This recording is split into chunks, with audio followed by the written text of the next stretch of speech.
They desperately fled from a war that sought to destroy them. Germany answered the call of 1 million and said, "Come." But without a concrete migration plan, Europe's response was fractured. Many member states simply didn't know how or want to help them. It's totally unfair and unacceptable.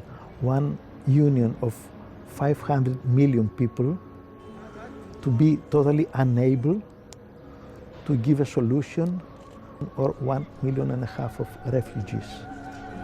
Europe just is not able to accept people with open arms. At least we have to select them very wisely. Relocation sought to redistribute 160,000 refugees from Greece and Italy, but in the end, politics overshadowed responsibility, and only 8,000 of those most in desperate need of international protection were ever transferred. Many member states simply said no. No to open borders.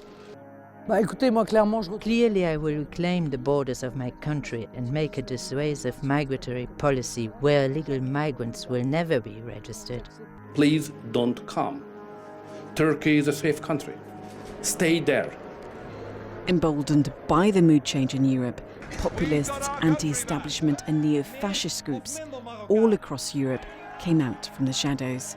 If you take also into consideration that Greece and the Greeks are facing the financial crisis and the refugee crisis in its highest level, that combination, it's totally explosive.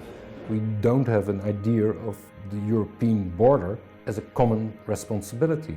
So if you understand that populism is a form of protectionism, a yearning for more security, then perhaps Europe could answer those demands. In the final throes of 2016, reinstatement of Schengen once promised never came.